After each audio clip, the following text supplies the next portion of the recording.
An officer codes off on a traffic stop. He indicates that he's in pursuit of a vehicle. At about 2:40, we lose contact with the officer.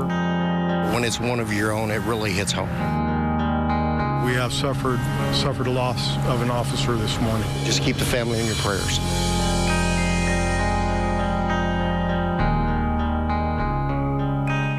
Good evening and thanks for joining us here for 17 News at 5. I'm Tammy Melchak. And I'm Jim Scott. We are following three major stories for you on this final Friday of June. A Bakersfield police officer loses his life in the line of duty in a high-speed pursuit. The U.S. Supreme Court legalizes same-sex marriage for all 50 states. And we're watching the weather tonight as temperatures climb well into the triple digits. We'll have team coverage on same-sex marriage, and we'll check your forecast, both coming up. But we begin with the story that hits all of us hard in the heart here in Kern County. Family, friends, and co-workers, fellow law enforcement officers, and just about everyone is mourning the loss of Bakersfield police officer David Nelson, who was just 26 years old. The flag is flying at half-staff outside BPD department headquarters in downtown Bakersfield to honor him this hour. Our team coverage includes the officer's life with 17's Ryan Blackshear Vargas, Kiyoshi Tomono on coping with the loss and how far law enforcement deaths ripple throughout our close-knit community. But 17's Eric Richards is first tonight with a crash investigation. It closed Panorama Drive at Mount Vernon Avenue in northeast Bakersfield near Bakersfield College all morning and afternoon. Eric joins us live now from the scene with the latest. Eric? Well, Tammy, that crash happened around 2:40 this morning, and as you can see behind me here at this intersection, the area is still closed off, still blocked off for traffic. Now, I did speak to Sergeant Joe Grubbs today. He said it's, of course, a terrible day for the department and Officer Nelson's family, but they do have to remain strong and focus on their investigation. A Bakersfield police car burned and totaled. The officer behind the wheel, David Joseph Nelson, a 26-year-old who had been working with the department for 2 years. It's a very, it's a tough time for the chief, clearly a tough time for the family. And, and this is, the Bakersfield Police Department is that extended family. 2:37 Friday morning, Bakersfield police say Officer Nelson made a traffic stop near Flower and Haley Streets. Nelson told dispatchers the car was a silver Hyundai with no license plates. A short time later, officers say Nelson sounded out of breath and told dispatchers he was chasing the car. He was northbound on Haley, then eastbound on Panorama.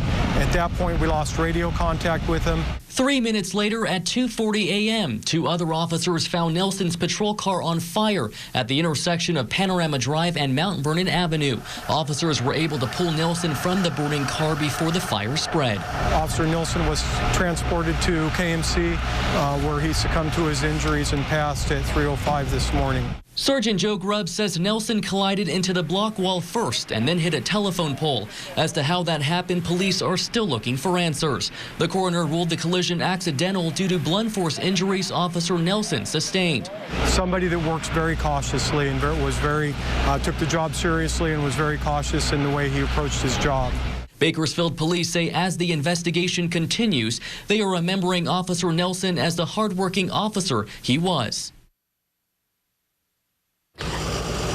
Now back out here live, Bakersfield police requested the California Highway Patrol to conduct the investigation into that collision. And just within the past hour or so, Officer Nelson's wrecked patrol car was removed from the scene. And meantime, BPD is investigating the pursuit and looking for the driver of that silver Hyundai. Meantime, I'm live in Northeast Bakersfield tonight. Eric Richards, 17 News. Bakersfield police escorted Officer Nelson's body out of town. It is headed to a funeral home in Los Angeles County. This is video from KNBC's helicopter sent to us just a short time ago. They are past Santa Clarita as Glendale and Burbank police and the CHP have now taken over the escort. They are riding alongside Officer Nelson's body to Forest Lawn Memorial Park, a privately owned cemetery in Glendale. Well, no one knew Officer David Nelson better than those who loved him most. 17's Ryan Blackshear Vargas spoke with members of Officer Nelson's family today, and she joins us now with personal details of the man who they say loved his job. Ryan. Tammy, I spoke with Officer Nelson's older brother, Eric, on the phone. He said while his whole family is in shock, they are comforted by the fact that Officer Nelson was doing a job he loved. And Nelson's girlfriend, Rachel Osgood, echoed the same thing. She says she had been dating him for 3 years, and when she spoke with him early this morning, she never thought it would be for the last time. 12:30 last night, he had called me because he had had some downtime, and so he had pulled over, and it was just, he called me just to say hi and that he loved me and wished me good night and everything. This is a picture of the couple on Saturday, the last time they were together. Living 2 hours apart, Osgood says she always missed him. So she says after the phone call, she sent him a text message at 1:30 a.m., an hour before the accident. I texted him saying, nights like this make me wish we lived together. And he said, me too. It would be so nice to come home to you. Coming home to him is something she thought she'd eventually do every day. She says the two talked about marriage. Now her boyfriend is gone. Leave it at first. I tried to convince myself it was a dream, and it's the most heartbreaking thing I've ever heard. I still am in shock, I guess. In shock, but not surprised that Officer Nelson died doing what he loved. He was the most amazing man I've ever met. He was always thinking about others. Even before he became a cop, he cared about others so much and was always doing his best to make everyone happy. She says he knew being a cop was dangerous, but it was his calling. To him, he would put his life on the line for people, for anybody, and that's the type of man that he was. And so he didn't care if it meant him losing his life to save another, he would do it. Osgood also mentioned that Officer Nelson was originally from Burbank and studied at Occidental College in Los Angeles. He spent a lot of time with his parents and 2 brothers. I'm Ryan Blackshear Vargas, 17 News. A condolence line is open for anyone who would like to offer their thoughts and prayers to the family of Officer Nelson. The Bakersfield Police Department set up this number, 852-7021. Someone is collecting notes that will be given to the family. The department has also set up a tip line for information to help catch the driver Officer Nelson was pursuing. That number is 852-7800.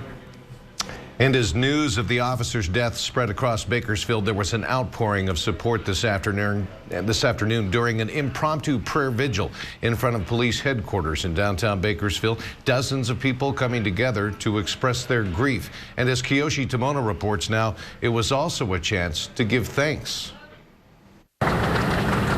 In the throes of the midday heat, beneath a flag flying at half-staff, Chaplain Aaron Resnick fell to his knees in front of the police memorial and turned for comfort from a higher power. When I heard the news this morning, my heart broke. And whether anybody here showed up or not was irrelevant to me.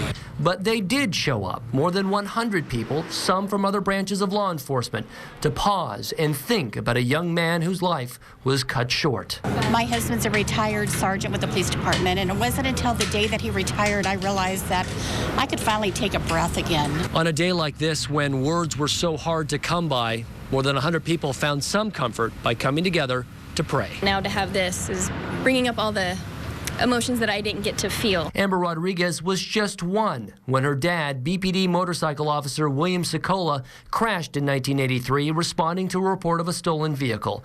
He succumbed to a head injury, becoming the last member of the BPD to die in the line of duty 32 years ago. We realized family comes first. No matter what, it's always family. And it was my mom who raised me, my brother, and my sister. And there were moms like Daniela Hernandez with kids at the prayer vigil today. All you see on Facebook is kids stepping on flags and burning flags and disrespecting cops, and that's not what I want them to learn, and the officer died today. I ask for strength of body. A reminder for those who wear the badge that it can all be taken away in an instant. The Kern County 999 Officer Down Foundation has reached out to Officer Nelson's family. Billy Owens, who runs the group, fought back tears today. Young guy, yes.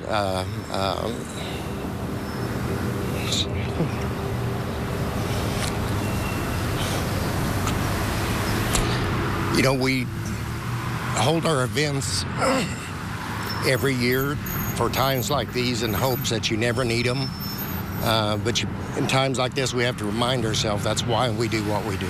In downtown Bakersfield, Kiyoshi Tomono, 17 News. Officer David Nelson has been added to the Officer Down Memorial Page, a nonprofit organization dedicated to honoring America's fallen law enforcement heroes. The website is omdp.org. It tracks line-of-duty deaths with details of each loss of life for law enforcement and updated its Bakersfield Police Department section today for Officer Nelson. Officer Nelson is BPD's 8th officer killed in the line of duty. Governor Jerry Brown ordering flags flown at half-staff at the state capitol in Sacramento today to honor Officer David Nelson.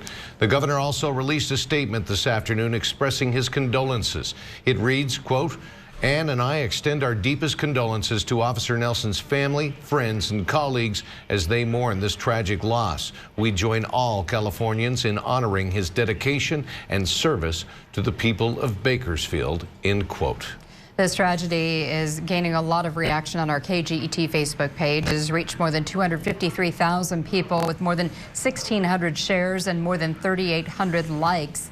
Amanda Rice writes on there, quote, "RIP Officer Nelson, thank you for protecting and serving our city. My prayers and condolences go out to your family, friends, and colleagues." And Denise Chase writes, "Thank you, Officer Nelson, for protecting and serving.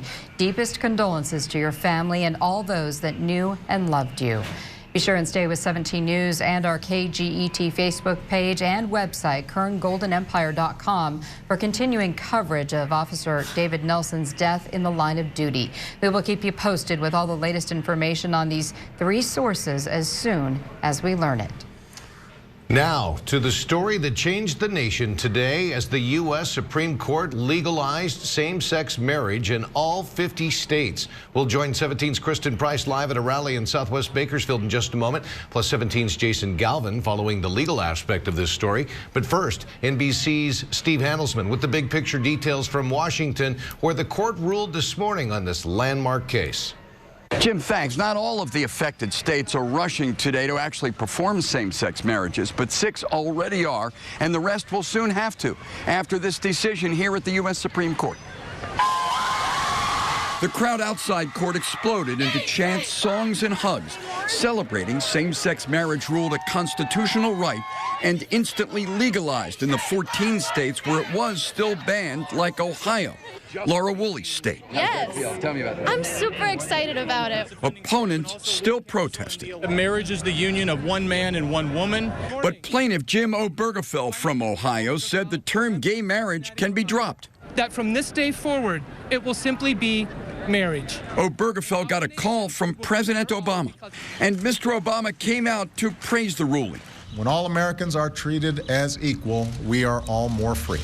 Opposing the 5-4 decision, Chief Justice Roberts complained the Constitution had nothing to do with it.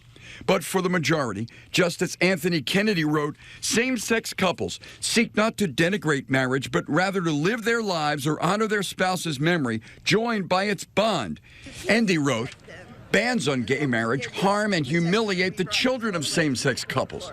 In Texas, Sanaz Fiali and Marty Byer rushed to get a marriage license with their kids in mind. We don't have to think about explaining our family legally to the, school district or anything. This was Mobile, Alabama today.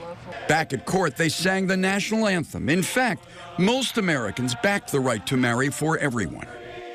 57% in the latest NBC News Wall Street Journal poll. And now that is a constitutional right.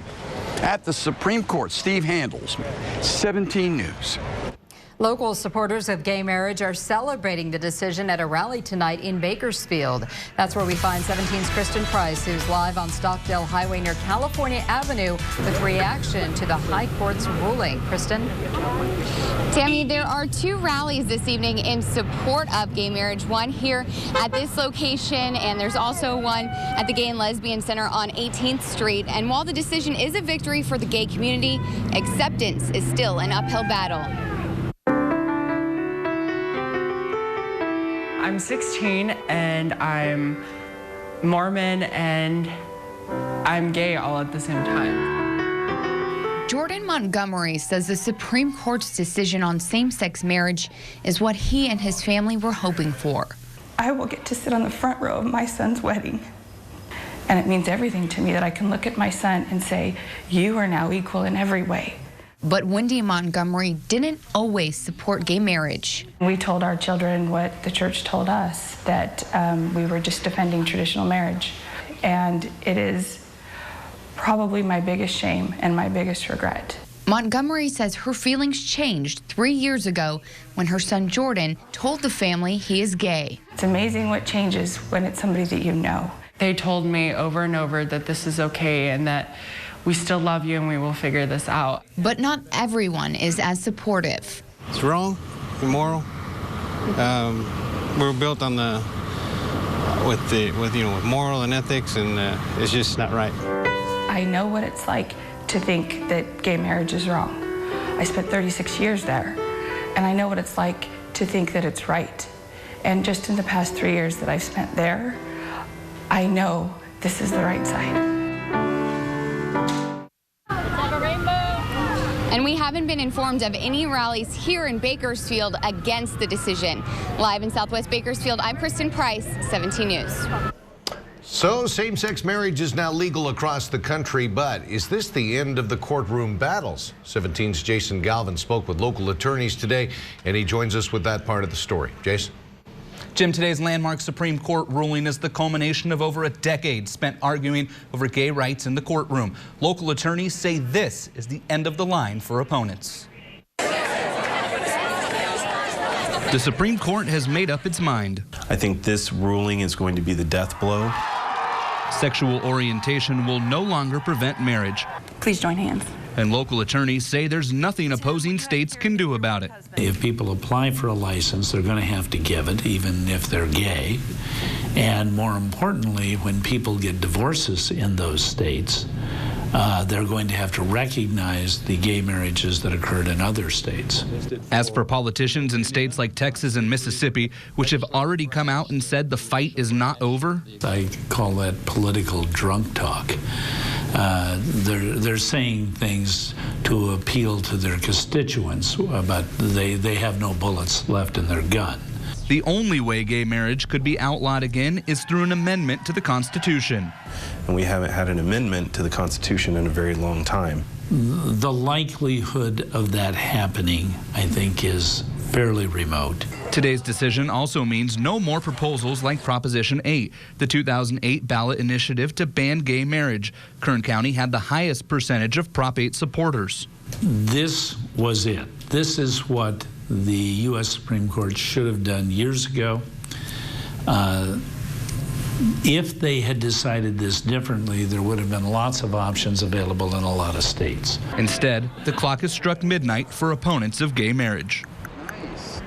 The most recent constitutional amendment came in 1992. The 27th Amendment prevented congressional wages from changing until the end of a term. Jason Galvin, 17 News. Jason, thanks. Our coverage of same-sex marriage is not done yet this hour. You can read more about it on our website at KernGoldenEmpire.com. Plus, ahead at 5:30, we'll take a look back at the history of this debate in California, going back to 2008 when voters passed Proposition 8 to ban same-sex marriage in the Golden State. Back then as well, former Kern County Clerk Ann Barnett stopped performing all marriages for both gay and heterosexual couples at her office.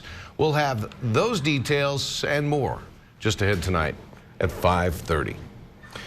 All right, more news ahead on this very busy Friday evening. We'll take you to the manhunt for two escaped prisoners in New York State. One shot and killed today while authorities are closing in on the other.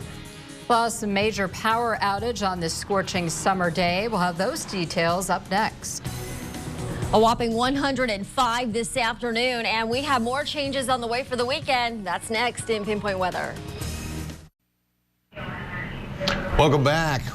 Not a good day to lose power at your house. Power has now been restored for nearly 5,200 customers who lost it for about 2 hours earlier today in Bakersfield. PG&E says it went out just before noon in South Bakersfield, Central Bakersfield, even parts of the Northeast. Still no word yet on what caused the power to go out there. I'm Sure, people just want it back on. They won't probably care what caused it. Right, Alyssa? I'm sure a lot of folks got out of the house fast because 105 this afternoon, a sizzling day here in the Golden Empire. Looking at 104 right now in Bakersfield, still 105 in Fresno. We are sharing this heat with others here in the valley. 111 in Redding, 69 degrees in San Francisco, 69 in LA, 72 in San Diego. And as we take a look here around Kern County, still in the triple digits from Delano to McFarland, 104 in Taft.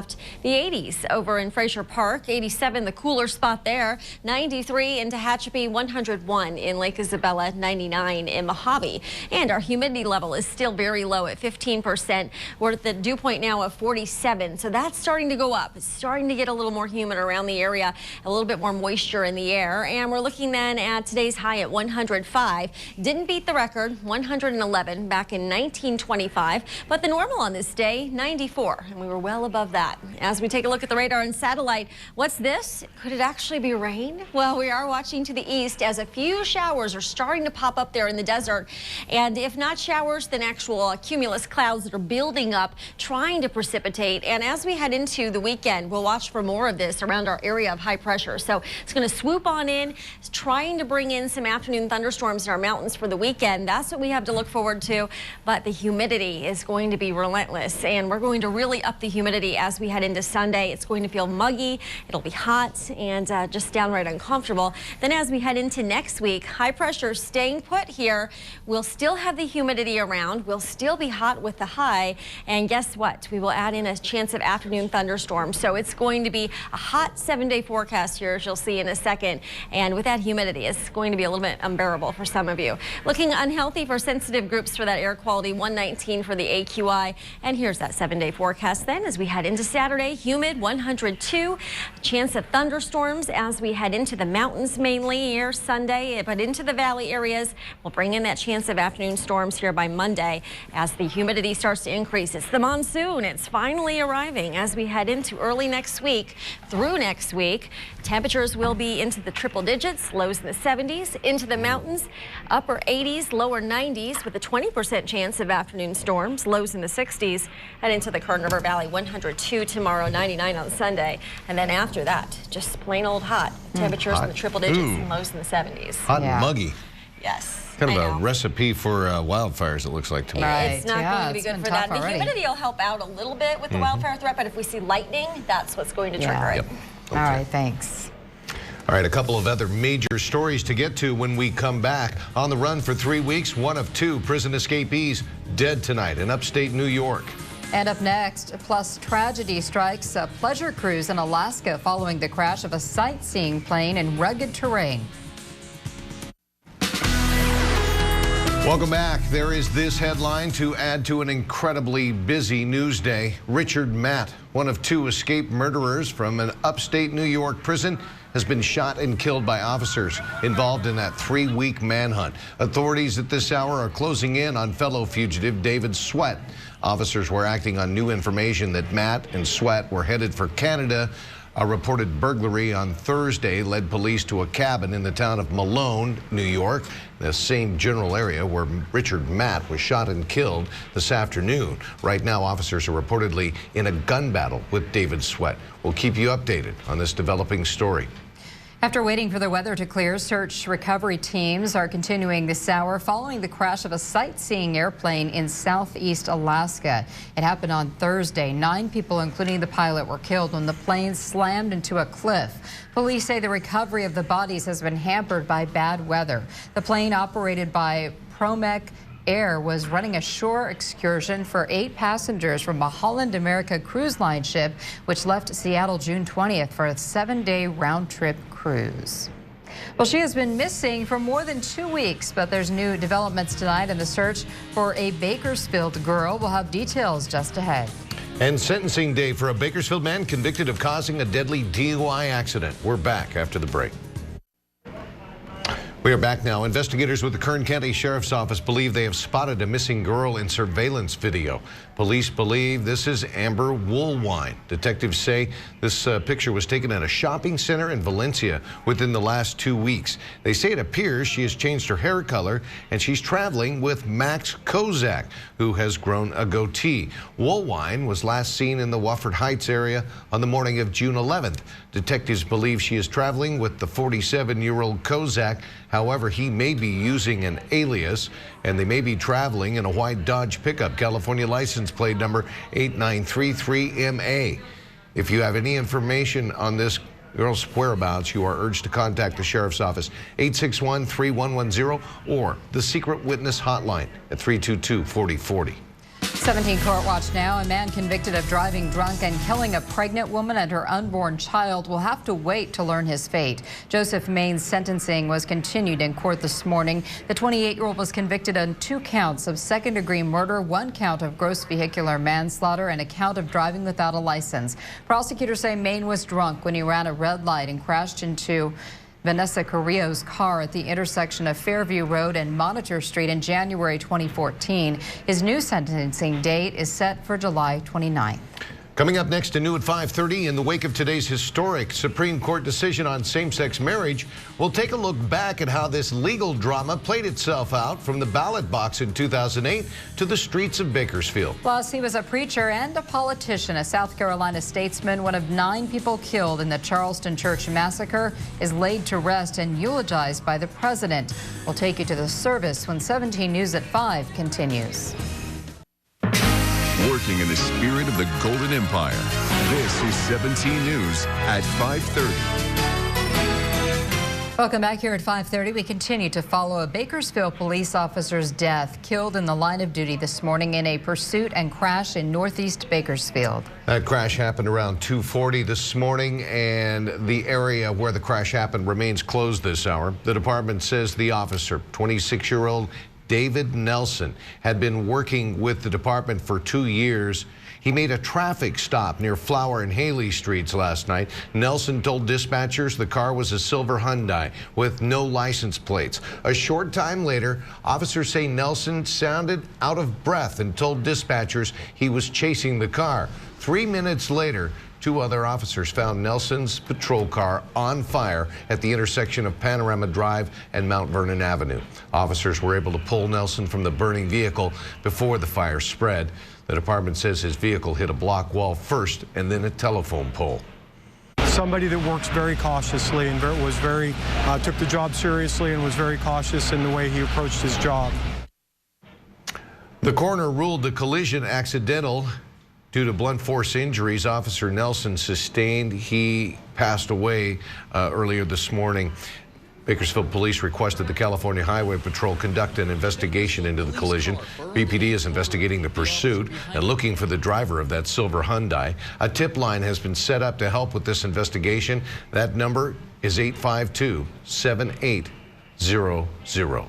Officer David Nelson's family says the 26-year-old had always dreamed of being a police officer. The Burbank native attended Occidental College before joining the BPD. Nelson is survived by his father, mother, 2 older brothers, and his girlfriend, Rachel Osgood. The 2 had been a couple for 3 years. Osgood says the family is heartbroken, but they're finding comfort tonight knowing Nelson died doing what he loved. To him, he would put his life on the line for people, for anybody. And that's the type of man that he was. And so he didn't care if it meant him losing his life to save another, he would do it. Again, stay with 17 News and our KGET Facebook page and website, KernGoldenEmpire.com, for continuing coverage of Officer David Nelson's death in the line of duty. We will keep you posted with all the latest information on these 3 sources as soon as we learn it. Continuing now with our expanded coverage of today's historic U.S. Supreme Court decision on same-sex marriage. It was a close vote, 5-4, with the U.S. Supreme Court declaring the constitutional right to marry applies to every American. The ruling legalizes gay marriage in all 50 states. For the majority, Justice Anthony Kennedy wrote, same-sex couples ask for equal dignity in the eyes of the law. The Constitution grants them that right.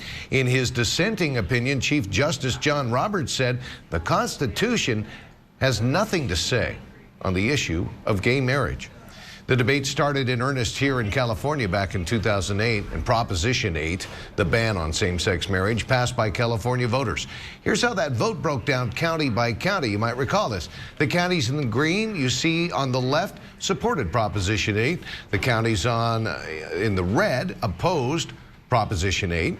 52.2% of Californians voted for Prop 8.